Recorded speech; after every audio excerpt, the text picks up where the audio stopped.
think the last time we did this podcast was definitely more than 5 years ago, because that was when I was in San Diego. Do you remember that? It was like in a weird, like abandoned part of a hotel. Yeah.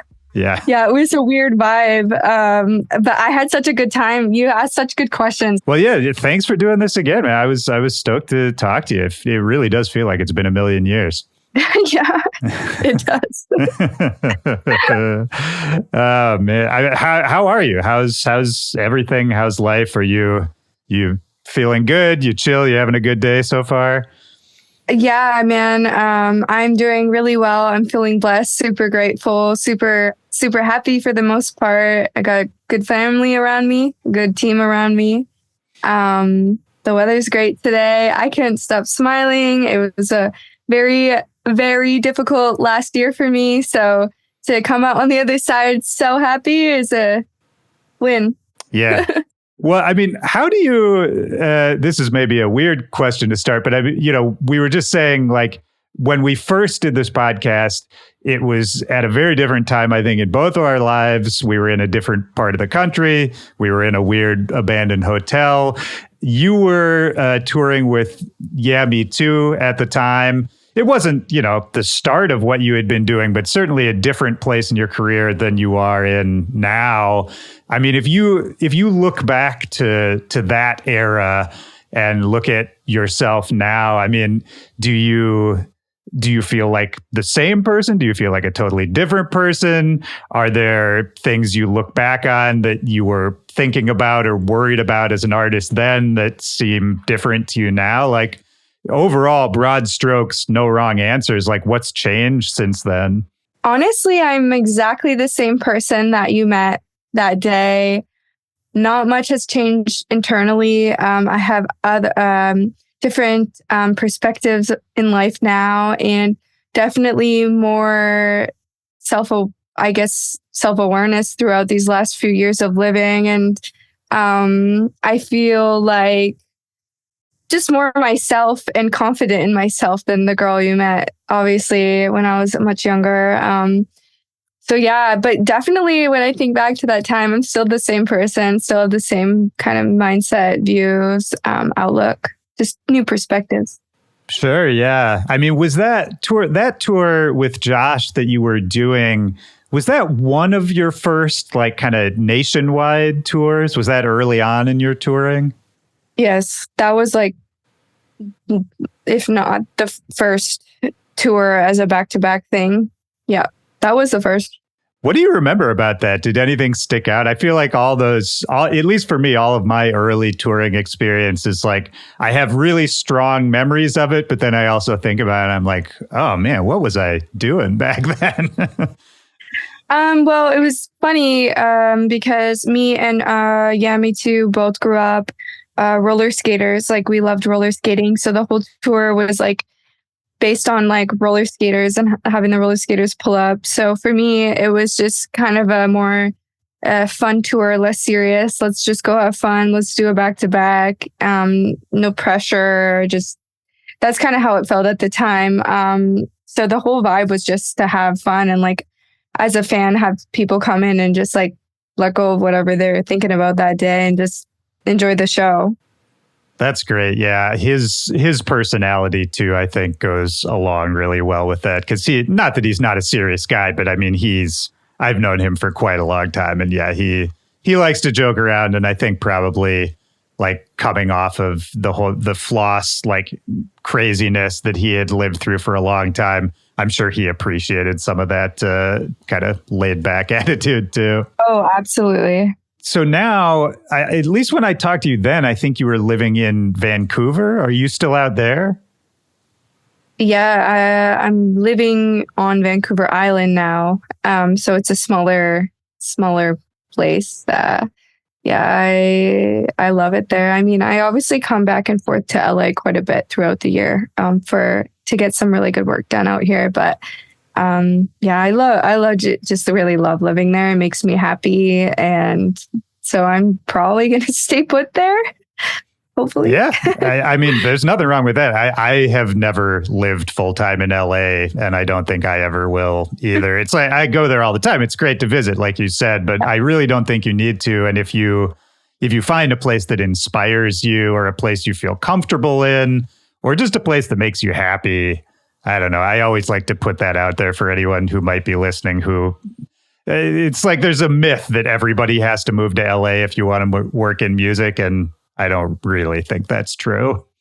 So true. So true. It's definitely not true. Like you can be anywhere. You can be living in the smallest town. Like for real, it's the internet is a powerful thing. And also just like a love for something is also powerful. It's how much are you willing to work for what? You don't need to be in LA. However, with that being said, LA is a very special place. If you're a music producer, this is a very special place to be because things happen. And when you're here, and it's very interesting. I really like LA for work. I love it. Me too. Yeah. And you're right. There's an energy in the city. You know, everyone's there for a purpose. It is kind of infectious. And absolutely, if you work in music, you are going to have to spend some time there. But I kind of same as you. Like, I love popping in. You get a little bit of that energy, a little bit of that hit, and then you do what you need to do and you get out. And I don't know, I find it more energizing. If I stay there too long, I start feeling weird. I don't know. I totally agree. I feel like, get me out of here. I need seasons. I need to like go further out. I don't know. For me, like people say there's seasons in LA, but I don't. It's not the same as being where some. Those are lying people. There's no seasons in LA.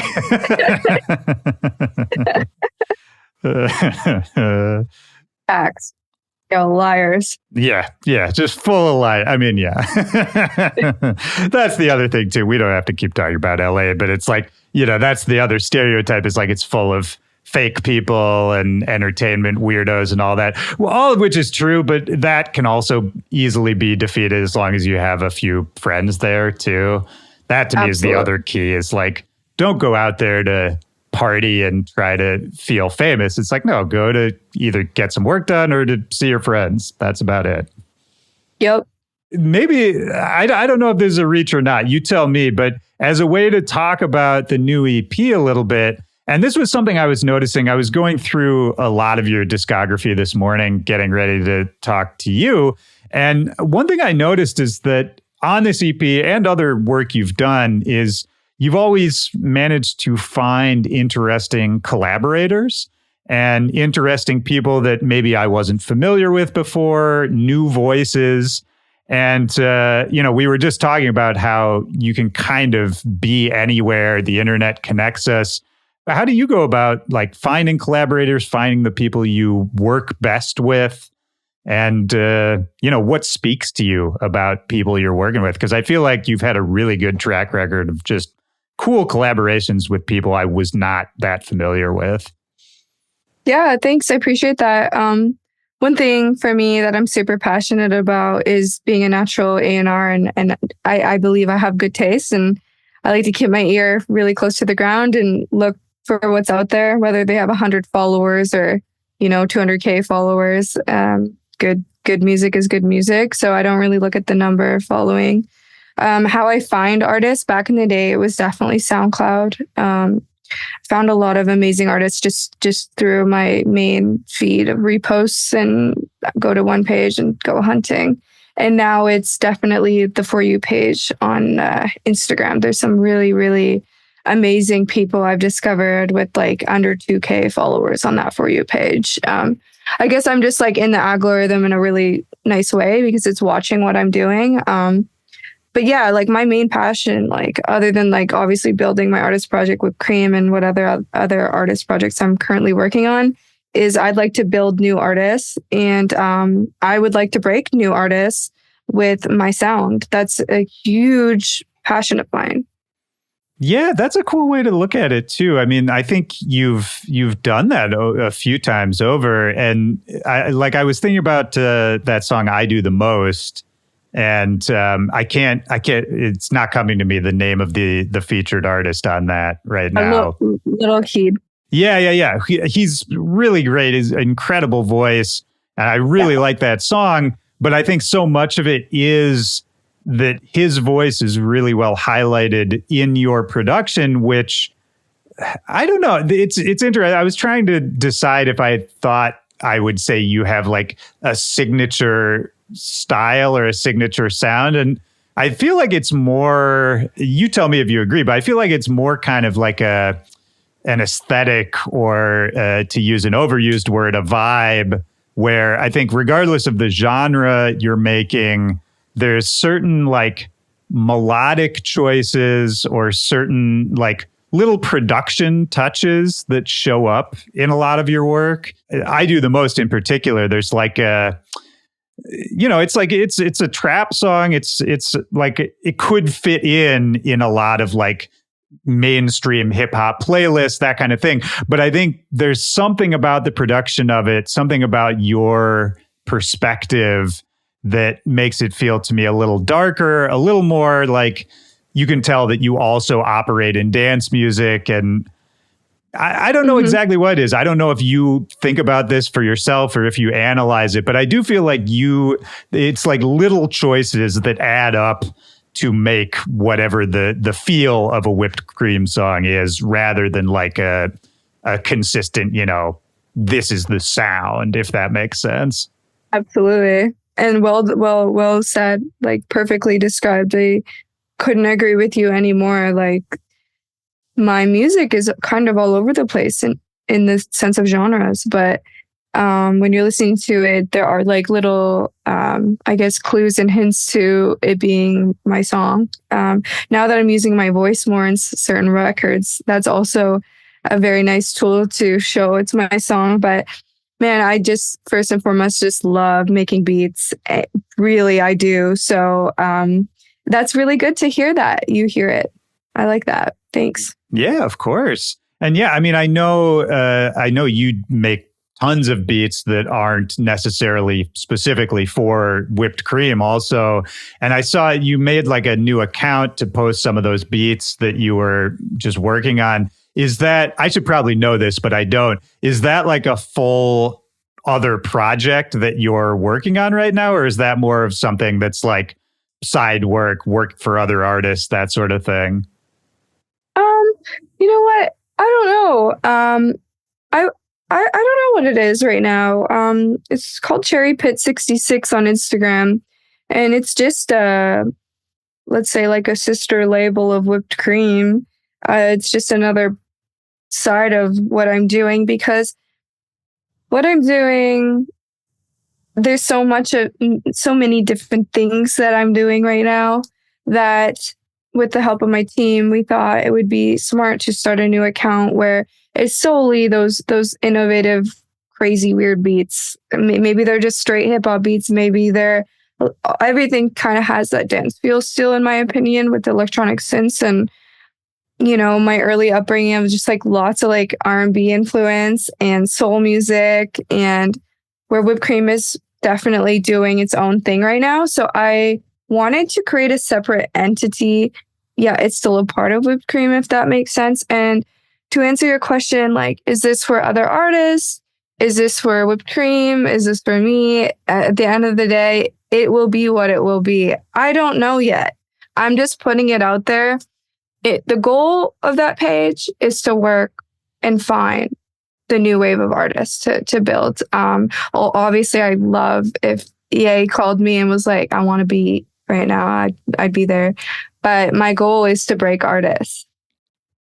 I like that. I mean, it's kind of cool because I think a lot of artists who have gotten to the point that you are almost become more protective of what they're doing and a little more secretive and let less material come out than more. Mm-hmm. But I think what you're talking about, I mean, it's the smartest thing in the world is, you have all of this stuff. You're a creative person. There's kind of no reason to not put it out there, and it probably will attract, people that you wouldn't have even considered or known about to what you do, that, then just keeps the whole machine moving. I think that's really smart. Thank you. I really appreciate that. And it doesn't feel like work. It's just so much fun. I mean, I have so many song ideas sitting here. They're just sitting here. And it's like, why not just throw them up, see what happens, see what kind of energy I can manifest into the circle of what I'm creating. That's just, there is no, I'm not attached to an outcome, if that makes sense. Yeah, no, that absolutely makes sense, which, tell me if I'm reading too much into that statement, but, that to me is very much reminiscent of a lot of other kind of mental work, mindfulness, that kind of thing, which I haven't really talked to you about this directly, but just from your social media presence, the way you talk online, I feel like that kind of thinking has become a larger part of your life, maybe since last we talked. Oh, yeah, for sure. It's everything. It is everything. Your mind is everything. How did that evolve for you? How did you get interested in that kind of thinking, that kind of like self-analysis? Because I'm right there with you. It's happened to me too, but I'm always curious.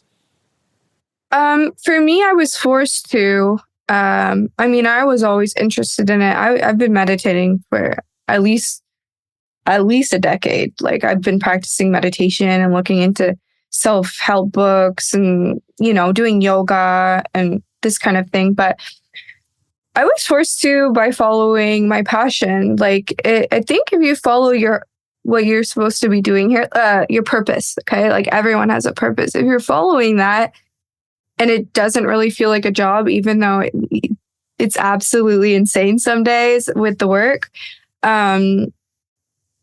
What happens while you're on the journey and your purpose is everything you need to learn, you either learn it the first time or you learn it the hard way. And I learned that... and I'm stubborn sometimes. So I learned a lot of things the hard way. But I always stayed true to my values and morals. I kept the compass in check. However, sometimes I would not be answering things with self-love. And what I really wanted, what did Caroline really want when she started? And instead of saying yes to going and playing every show and yes to collabs I didn't really want to do, what did Caroline want to do? And for me, I had to lose everything, which happened last year. I had to let go of a lot of things. I was terrified. I actually couldn't see where I was going. However, I trusted in my purpose. And I trusted in God, and I trusted in all of the energy I've worked to get here and all of the things. And I'm just like a year from last year, my life has come. It's a miracle. That's all I can say. It is a miracle. And if I didn't show gratitude in that moment, thank you for this air. Thank you so much for my family. Their health may not be amazing right now, but I'm so grateful I'm still here and I'm able to try to help with this situation. Thank you for this time with this team. Thank you for this time with, instead of being like, why me? Why is everything burning right now? And I thought I was a good person. I thought I put my hours in. I thought you can't play victim because life keeps throwing at you and it's all about your perspective. Yeah. I relate to a lot of what you're saying. And I say this a lot on this show, so maybe people are sick of it, but I say it because I'm trying to train my brain this way. But I think the highest elevated level of what you're talking about is figuring out a way to be grateful even for the problems and the hard stuff that is thrown at you. And, being able to say, all right, great. Thanks for this bad thing that, I'm sure something positive will eventually come out of it. Or even if it's as simple as like, boy, I'm looking forward to a time when this doesn't feel so bad. That'll be nice, like even that kind of thing. So I'm right there with you. And, I know sort of the hard times you've had this year. I'd love to talk about that a little more, as much as you'd like to, because I know it relates to the EP and that the EP kind of came out of that time. But before we even touch on that, you mentioned like meditation, you mentioned God, you mentioned a few different things. Does this come from something in your upbringing? Does it come from like somebody who taught you something along the way? Does it come from reading books? Or is it just kind of things you've managed to figure out along the way as you went through it? Yeah, I grew up in an atheist household. My parents, they were amazing, and they're still here, thank God. They're amazing people, and I'm super, super blessed to have such amazing parents. My dad like instilled like lots of like really good things in me, and one thing he said was like, if it's got to be, it's up to me. And like that really stuck with me throughout my whole life so far, because when things aren't working or someone's let me down, so someone I thought I could rely on to get something done, let's say, or I could trust someone, at the end of the day, if it's got to be, it's up to me. And it's how I handle it. It's how I perceive it. And it's how I turn around whatever the situation is into a good way. And that's why, and this might sound negative, but like I learned to, especially like the last few years, not to rely on anyone. And I was getting the job done. And now I have a team I can, it's so different now. So I'm very happy. Like I could just scream and like, hooray! Like, because God, man, like, the dream life you can have it. I don't even financially have the dream life per se right now. I'm not going to lie to you, but I feel like I'm coming into it. I am it. And I feel these like, I'm going off your topic. Sorry. No, this is great. Okay. I'm feeling these crazy, like creative, like spells coming through me, and I'm just like running with it. And it's like, I feel secure for the first time ever in my career. I have manifested the right people in my personal life and in my business life. And I just feel like I am fucking blossoming like a flower now, because I just felt like, and I wasn't a victim, but I was carrying a lot. And more than I can't even believe I got through that. When I think about it, I cannot believe it. But I'm here. And so, yeah, I found meditation because I threw my hands up in the air. Please, I need help. How do I do this? How do I do that? And when I would meditate, I would close my eyes and I would just become what is. And I would just close my eyes and become what is. And then it would just become. I know that sounds really hokey pokey and weird, but like, no. I know what you mean. And talking about this kind of stuff is always a little awkward because it is sort of wordless when you do it right. And so it is one of those things that you can only sort of approximate by talking about it. But I do know what you mean. And I think part of that is kind of being able to just be fully present, which is absolutely one of the hardest things to do for anybody, and certainly for anybody in the entertainment industry where you are, like you said, you're doing it all at the end of the day. And there's a million things you could do and probably a million things that need to get done. And you can't do all of them, but your mind is sort of running 24/7 about all of these possibilities and all these things you should or shouldn't do. And I think it makes it very hard to sort of slow down, be present. And oftentimes, ironically, that's the only thing that's going to make any of it make any sense, It's so true. That is so well said. It is. It's like the minute you stop worrying, they say that about finding like your ideal relationship. It's like the minute you stop looking and you're just focused on yourself and you're just relaxed and you're not like, like, where are they? Like, then you just bump into them somewhere. Like you're in your alignment. Like that's what's supposed to happen. So you just got to trust in those little gifts of there's so many crazy things that have been happening where I'm like, holy, like, what are the chances this is happening? What are the chances? Like, how did I run into this person? But it's not really that crazy, because when you're in alignment with what you're supposed to do, these magical miracles happen. So it's just, and then to answer your question about God, like last year is when I definitely found God, and that was at my lowest point in my life. I had nobody I had people, don't get me wrong, but it was just me looking at myself, and I was very alone. That's all how I can describe it. And I was very low. There's a lot of not so great things that happened. I can share it a little bit. I haven't really shared any in any interviews yet, but since you're going to probably ask. As much as you're comfortable with this I'm certainly not here to pry, but as much as you feel like talking about, I'm interested only in the respect that it affects the output too, and the art, Yeah, I'm not going to get too much into detail into all of it, because there's too many things that I don't feel comfortable sharing. Of course. I mean, one thing was like, I was just coming off a tour, and I was tired. It was a much longer tour than I had hoped for.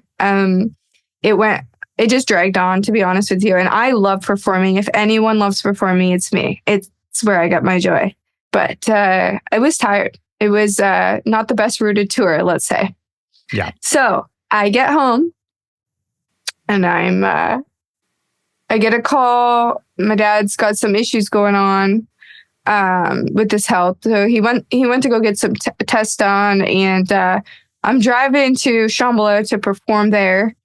And I get a call from my dad, and he's like, hey, like, I don't want you to come home. Like, I need to tell you something right now. You're going to need to know this. And he just pretty much told me he had stage 4 cancer. Oh, wow. It was prostate cancer. And he was just going to look at the next route of action, I guess. Yeah. So for anyone that like really knows me personally, like my dad is my best friend. We're just like, yeah, like that was a hard one for me. I that weekend stayed in the trailer other than performing, and I was calling all over the States, all over Canada, because we wanted to get this tumor removed. And because of his age, Canada wanted to put him on a wait list for like too long. Oh, wow. You're gone. Yeah. Not a funny joke, but it's too long. Yeah. So that weekend I was just trying to help him, and then I come home. We end up finding a doctor, and we found a doctor, and I drained my bank account fully for my dad. And that's why I'm in negative right now. I am in negative money. Yeah. And my dad's living, and the tumor's out, and I'm so happy. That's like amazing. I would do anything for my dad. So like, of course, like that was no question. If I can get some more years with my dad, that's gonna happen. So we did that, and he's doing really well right now.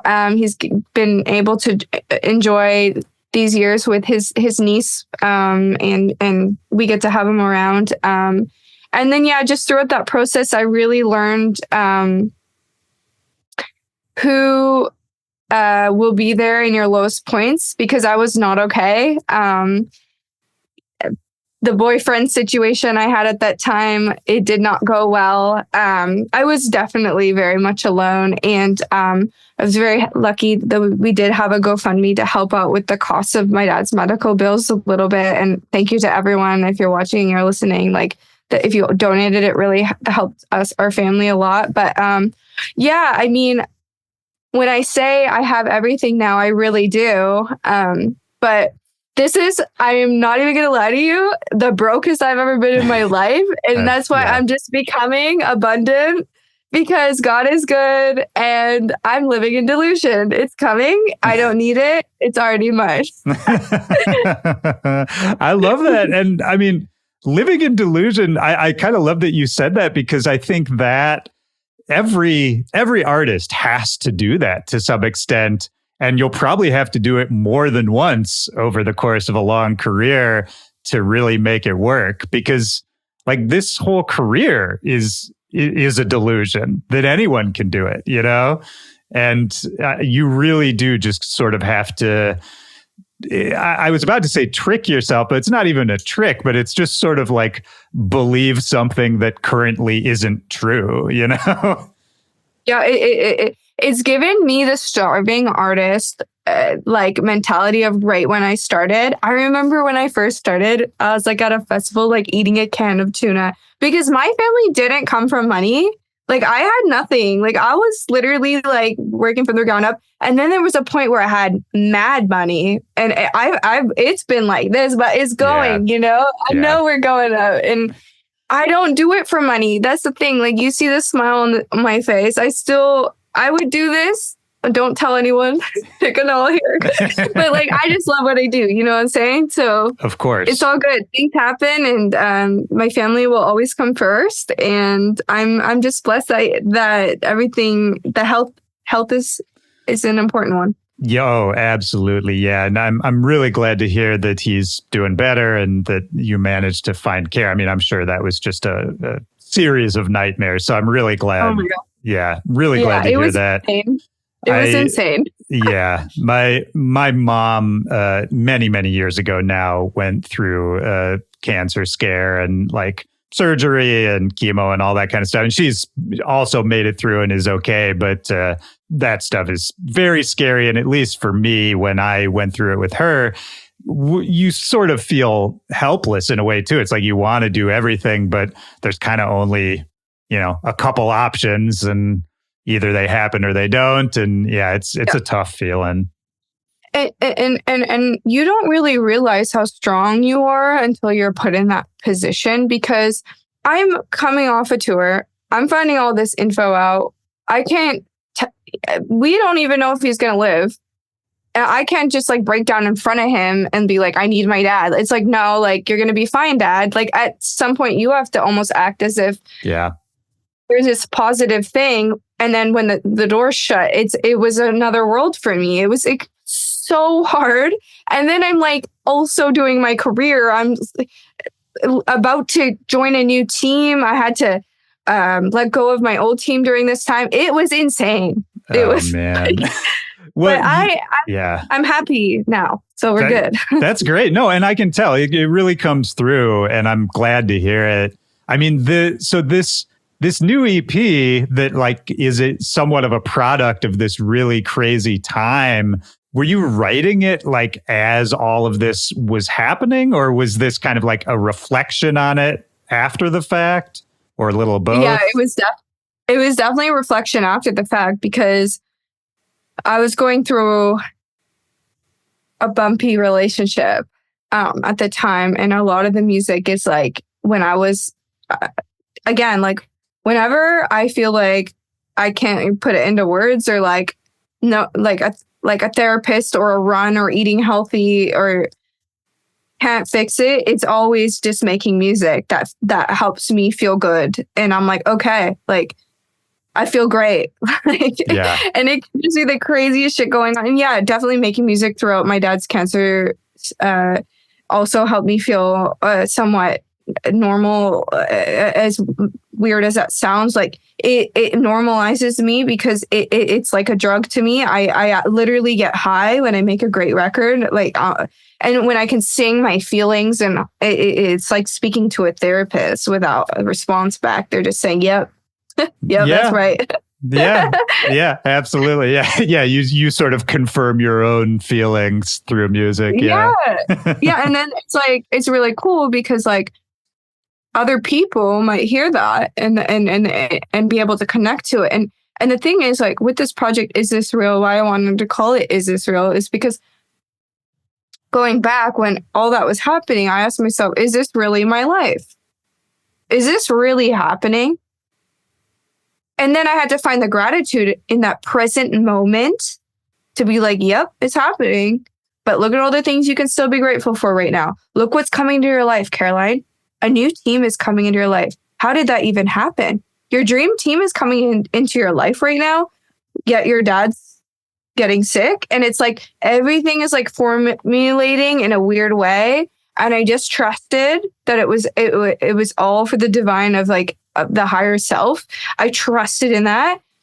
And now I look now and I'm like, is this really my life? Like I'm so blown away and so grateful even more right now. And I don't even have what most artists have with certain things right now. Sure. I just know, and I'm celebrating it already. Yeah. So it's real is a concept of either or, but it's a meaning of being present and grateful. That's what is this real is. Right. Yeah. I think that's part of that present moment thing too, right? Is realizing that we tend to sort of tell our stories in terms of, good and bad, or like dark and light and that sort of thing, when the reality is that it's kind of like it's all of it all together all of the time. And that, in any of those moments, you can see the good or you can see the bad, but they're both there most of the time. Yes. Yeah. It's like I have my favorite like poetry book is called The Prophet, and it's just like light meets dark, beauty meets ugly, death meets life. And that is like my music. I want it to be a juxtaposition. I want dissonant sounds. Who knows? Maybe I'll make pop music that's like really awesome. Like, one day, like never say never. I'm working on like country stuff right now. So like never say never for anything with me. But I don't know. I really like dissonant and like yin and yang. I live it.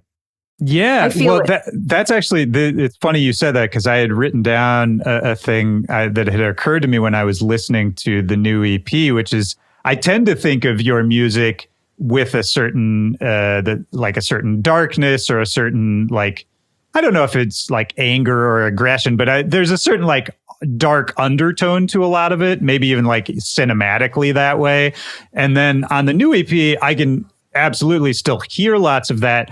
But interestingly, especially because, you're talking about through the lens of like going through a tough time, there was like some sweetness in it too, that not that it had never been there before, but I felt like this was the first time it was really being let out a little bit. Mm-hmm. And totally, I think that's really interesting too, as a product of you going through a hard time, if we're leaning into that. Like I think about a song like Still, and to me, the hook on that is, I mean, first of all, it's your voice, right? So of course there's that connection to you immediately, but there's something about that hook that I really just love. I think it's the sweetness in the way that you're singing the words, but also I think it's also some production stuff. It's the way you like treated the voice, the little reverb. It kind of seems like it's sitting in its own pocket in the song. Like it feels like very delicate for a song that is otherwise pretty energetic. If that makes sense? It totally makes sense, because the original record was so different from what the record was that came out. The original record was like an old like Jamie XX beat. That's the vibe. It was like an old Drake Jamie XX beat, house beat. So it had that like, I don't know, R&B disco, older, early 2000s vibe. And we wanted something that hit the dance floor a little harder. So there's a couple people that gave me some really great ideas, like my two A&Rs, Ori and Chelsea, and then my friend Zach. We all went in on it and collectively came up with this more kind of DJ friendly type of vibe, since it was coming out on Monster Cat, and I do want to play these records live. But the very first version was really very raw, and we kept the rawness though, the piano and the intro and the vocal. So that's why you're getting that. I mean, I like a lot of your music, but yeah, Still to me it might be one of my favorite songs that you've made that I've heard. I really like that too. And talking about like playing it, I know you're announcing or already announced like a new tour upcoming and all that. And we talked earlier that like you'd had some rough tour experiences in the past. What are you thinking about touring these days, about playing live? Because I also feel like it's an interesting point for you, not just because of what we've been talking about, but also I feel like your sound is broader than ever too. So I feel like that could go a lot of different ways in a live environment. Mm-hmm. Yep. Yeah, it sure can. And I am so stoked for this tour. We have my new team is so amazing, and they have carefully with me selected these intimate venues where we're going to go in and really provide the experience I've always wanted to do. It's there. I am so excited. And for everyone that's coming to these shows, these are going to be nights that we will not forget together. I've already started working on the show, and we're not starting for like another 3 months. So I just cannot wait for these shows. It is really like rebuild. Like it feels like we're just putting the blocks down right now, which is such an interesting thing to say after being in this so long and putting so many hours into my craft as a producer. But now my vision is starting to formulate in such a beautiful, raw way. And this tour is going to be amazing. I'm so excited. That's odd. Yeah, that's great. I mean, it's interesting, like on the EP, it's a lot of shorter songs and that sort of thing. Yeah, I mean, you're always been a great live performer. You're very fun to watch play, great DJ, all of that. Do you feel like, I guess this is kind of more of just a general question, like either as a performer, as a producer, or both, do you feel like you've kind of gotten to where you've been trying to go, or do you feel like it's still growing and changing, if you know what I mean? Absolutely not. I am absolutely growing and changing every day. It is insane. Like I am so excited for like 10 years from now where I'll be as a producer. The fact that I can engineer artists now, like they come in, I can cut them, record their vocals, manipulate their vocal to however I want it to sound like, produce them out. I wasn't able to do that a year and a half ago. So to see how quickly I'm learning just because I hadn't toured pretty much all year since last year, I've just been in the studio. And when I say in the studio, I mean like 13-hour days. Like I don't play. I'm obsessed with what I do. So like, I know I'm talking really fast because I'm getting excited, but it's super exciting to think about where I'll be in 10, 20, 30, 40 years as a producer. Because, you know, I have visions for when I'm an old woman and I'm fucking 70, like with the experience I want to provide as a producer. So like bring on the time, I mean, the little girl in me though, with like the vision never changed. I had the vision when I was walking out of the clothing store I worked at and was like, yeah, I'm going to learn to make music. And I was walking down the street. I was thinking about it. I'm like, yeah, like, why wouldn't I? I don't know where it came from. I don't know where any of it comes from, but I just know. So yeah, well, so those like marathon studio days, which I know you've kind of always done. I mean, I always think of you as somebody who really, really puts in a ton of time.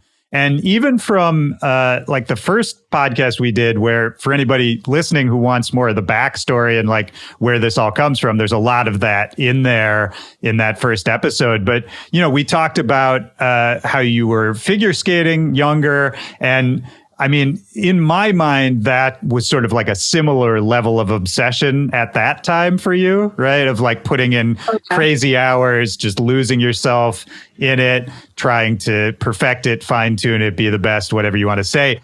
I've always been curious because I know other people who have that kind of drive, but like, do you know where that comes from for you? Like what's actually, you know, fueling that engine that you really do have? Yeah, that's a really amazing question. And I should really think about that. I've never been asked that before. And I really wonder why I have that obsession for things I love. And who knows, maybe it was just a gift from God.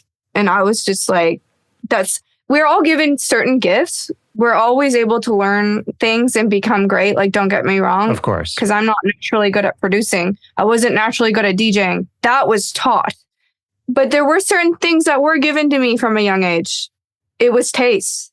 I was able to, even at like 5, like pick really, really great records. I know that sounds really weird, but it was like naturally it was here. And I skated because of the music, and I always won these awards for being most artistic and the way I looked on the ice and whatever. Did I win the awards for the best jump? No. So there's reasons why I was so obsessed with ice skating too, is I really loved to do it. It was super awesome, and it's how I express myself through music. And now I can make that music. Who knew? Like, it's shocking to me. Yeah, no, of course. Yeah, it's fascinating to think about. I mean, I hadn't really considered, you mentioned earlier, like you don't come from money, that sort of thing. And it must have been, because I know like funding a young figure skater, especially one who has potential maybe Olympic dreams and is on that level of seriousness, that must have been even a strain on your folks and all of that too. Like, I wonder, this is pure speculation, but I wonder if like some little segment of that energy of like they were scrambling to make it work for you to be able to do what you wanted to do, what you were obsessed with. I wonder if some of that rubbed off in like an intangible way for you of just like the thing you want to do, the thing that must get done. You kind of just have to make it work, which oftentimes involves those crazy hours. I don't know. No, that might be it for sure. Like, just thinking about it, because I wasn't handed anything. Like, there was nothing I was handed. Everything you see, it was not. I can't stress it enough. I worked for everything. Yeah. So maybe us not coming from money. But the thing is, I don't really like saying that out loud, because I know a lot of people that did come from money and they're living amazing lives where they help other people. Of course. They're using that money. And I don't hate that, because one day I want to have children, and hopefully I will have money for them and make them incredible individuals. So I hate using that as I don't hate anything, but I dislike using that as like an analogy. But maybe you're right. Maybe my parents scrambled to make our childhood really amazing and give us what they could with like certain things they did for us. And in return, I just feel like, I don't know. Yeah. It's definitely no value judgment at all. I think someone can come from money and turn out great. I think someone can come from no money and turn out shitty. I mean, there's no roadmap for it, but maybe it's more like, if somebody, there's that thing where like a blind person has like maybe a stronger sense of smell or hearing than someone else, where it's like, if one thing is less, another thing sort of rises to compensate for it. And yeah, maybe that's part of what it is. That's so true. I really like that question. I've never been asked that. And it's really like, I'm going to think about that. I might have another answer for you next great. interview. Yeah, this is like all I think about for myself and other people at this point in my life, of just like, because I think you'll relate to this, maybe. It's like as you get older and you really start learning about yourself more and really kind of zeroing in on like who's actually driving us as a vessel, whatever we are, whatever this existence is. And then you start thinking about that for other people. And it's like, you realize, I'll stop saying you. I'll say, I realize me and everyone around me is so deeply weird and interesting, and very little of what any of us do makes sense most of the time. And so, I get kind of obsessed of like, where does all this come from? Because not only are we all completely bizarre, but it's all in different ways. Everyone's bizarre in their own way. And I don't know. Yeah, that's really beautiful. You've definitely brought new like questions to me today. It is a beautiful concept. We all do have a random roadmap that we're on. Yeah, absolutely. And to your point, I mean, you're giving me plenty here too. The thing about like, if it has to be, it's up to me. That's also the case too. It's like, yes, we're all collections of weird experiences and good things and bad things and genetics and who knows what else. But at the end of the day, yeah, also you do have to take ownership of it, and you do have to, sort of drive the ship. You can't just sort of throw up your hands and be like, oh, well, this is just the way it is. So yeah, I guess I'm just trying to cover my bases and make sure I'm not giving people bad advice here. Oh, no, but it's so true. I mean, it's so easy to look at someone and judge them and be like, oh, they were given that because they look a certain way, dress a certain way, have a certain thing. Or why not me? Or, this is so unfair. And it's like, but it's all within. It's like how you're perceiving something is actually a mirror.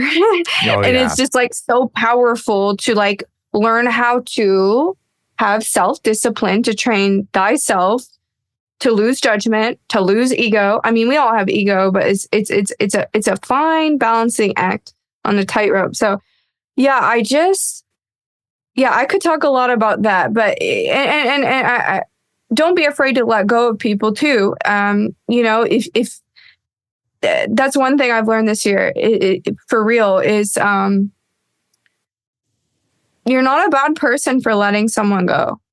If it's not in alignment with who you are, your values, your morals, and how you would like to be treated, it's okay to let someone go. It doesn't matter how long you've known them.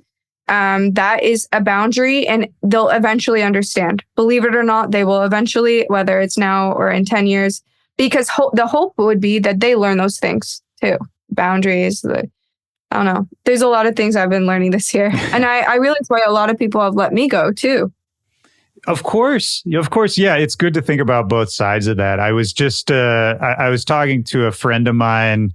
I won't call him out because I don't think he wants the details of this out there, but he was letting go of someone he had been working with for a while because it kind of just wasn't working out. They were friends. They both like each other. They're both good people, but it just wasn't working. Something wasn't clicking. And he felt really bad about it because he's a nice guy and didn't want to hurt anyone's feelings, didn't want to hurt a friendship.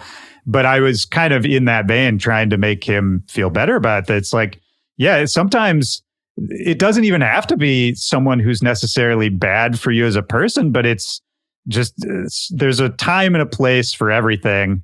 I think you could even apply this outside of like a business relationship, but sometimes you're with somebody and it's just not working for that whatever reason. It might not be anyone's fault, but the only way to sort of break through that is going to be sometimes to separate for a while, and maybe you come back together later. Maybe you're in different places, but yeah, it's funny you said that because I was just having that conversation with him a few days ago.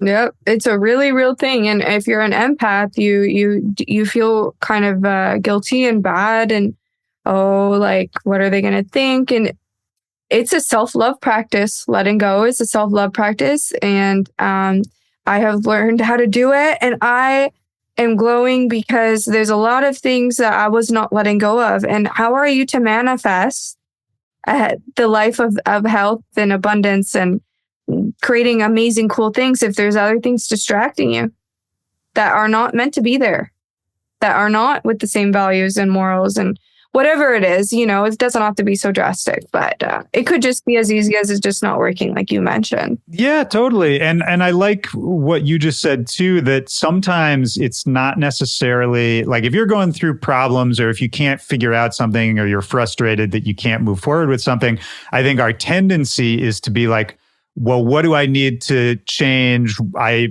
should do something. What can I add to this?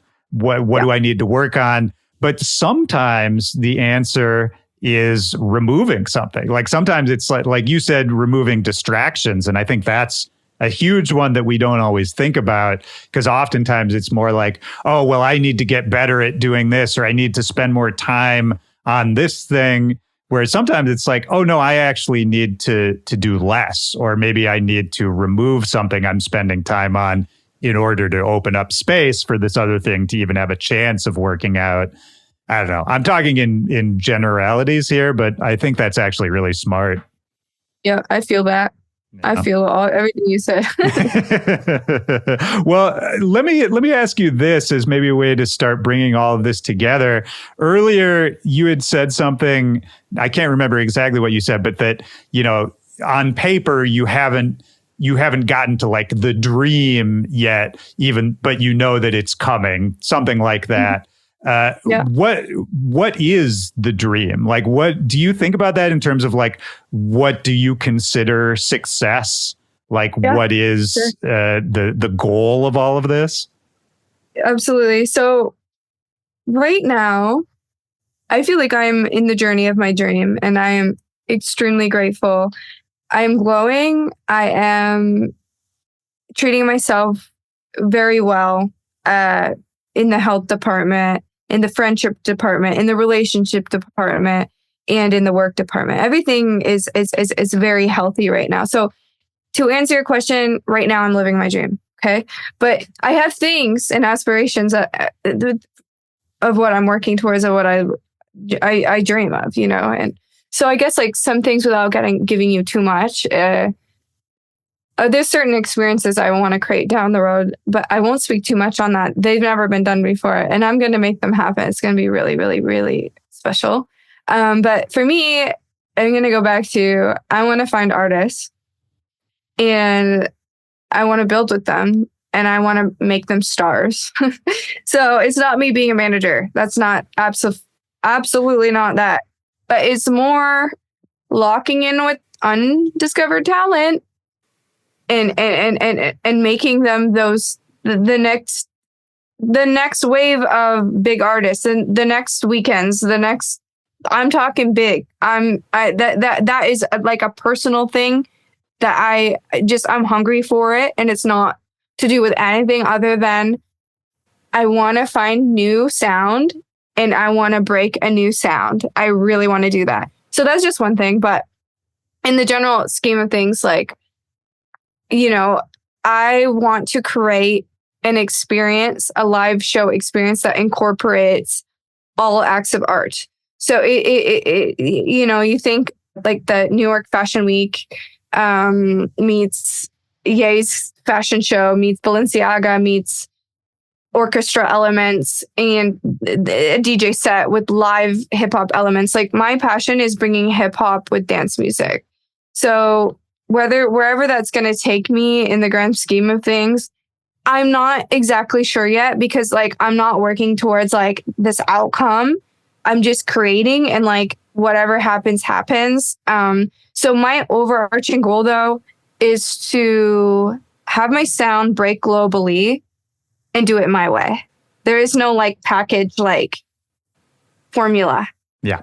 That is the goal. And then from there, we're going to create the whole whipped cream experience and I'll talk more about that one day. But I don't want to talk about like all my creative visions and stuff yet. Oh, no. Yeah. No, that's, I think that's a great answer. And yeah, I'm always just curious because as we've established, like you're a hard worker and you're very ambitious. And I always wonder for people like that, like what is where are you trying to get to? And I feel like that gives a pretty good sense of it.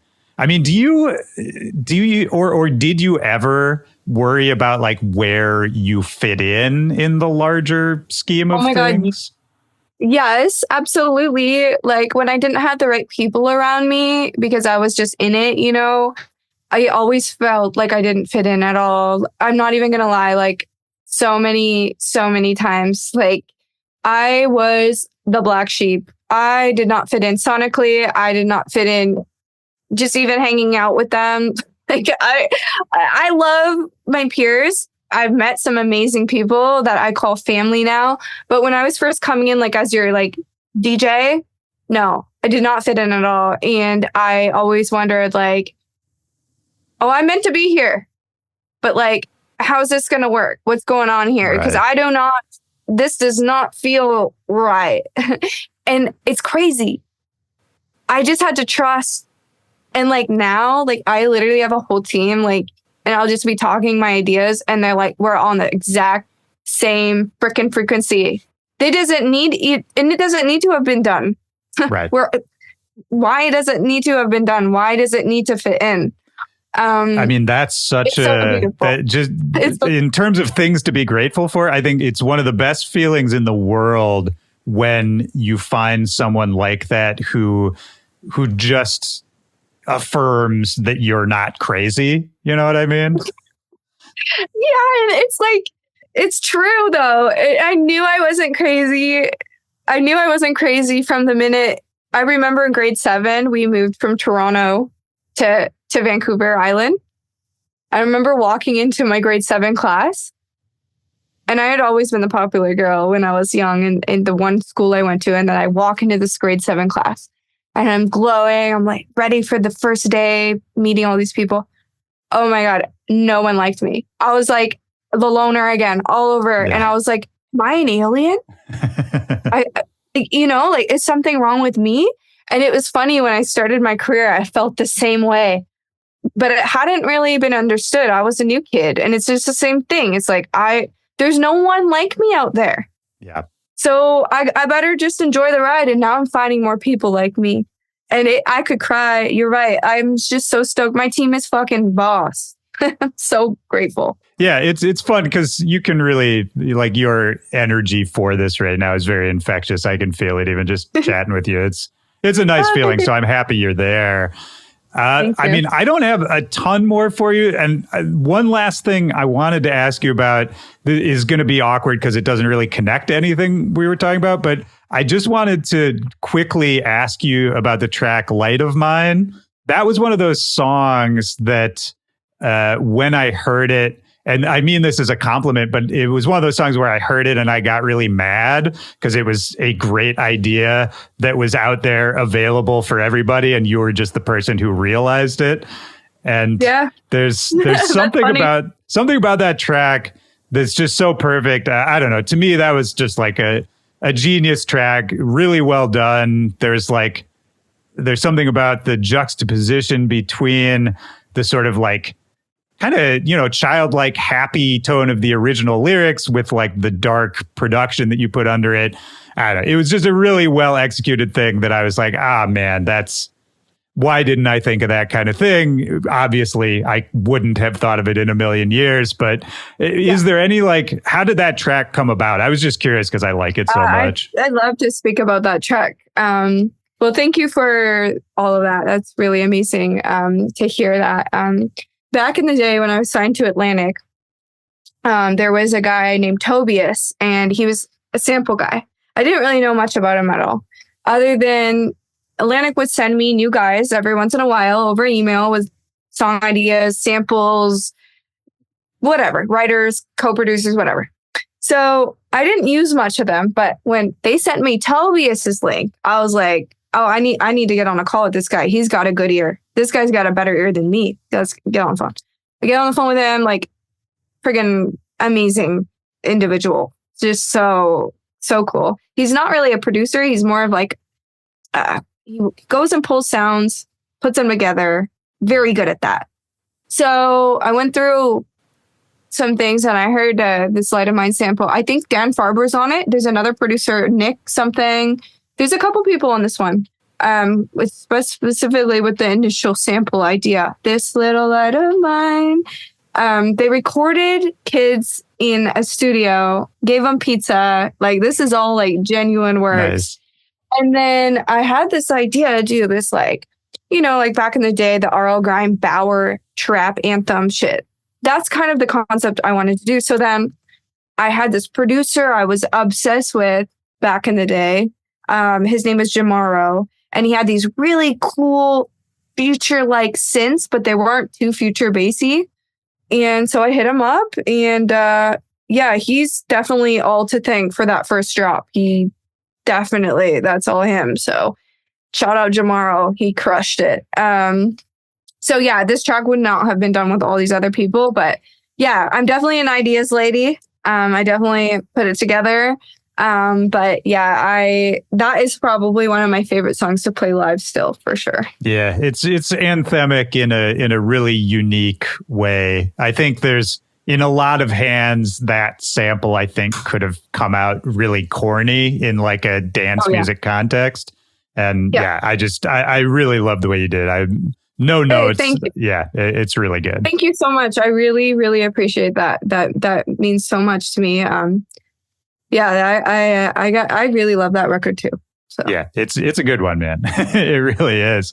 Well, is there, I mean, I could talk to you about this stuff forever, but is there anything else we haven't talked about? Anything else that's on your mind? Anything else you want to get out there before we wrap it up? Oh, I think the interview was really awesome. You're definitely so good at your craft, and yeah, I had a really lovely time. And if anyone's listening, tickets to my tour are on sale now, so hope to see you guys there. The website has the ticket link. You can buy it there. Yeah, and I'll do a little intro at the top too, and we'll tell them where to go to get all that stuff. Oh, thank you. That's and great. Thank you for the kind words. That means a lot too. It's great to catch up with you. It's crazy again how long it's been, but yeah, it's super fun every time I talk to you. I know. Hopefully we'll have a reunion like in a couple of years and see what's going on. That would be great. I'd love to. Well, I'll let you get out of here. Thanks again for doing it. Of course. Okay. Right. Take care. Take care. Great to see you. Bye. You too. Bye-bye.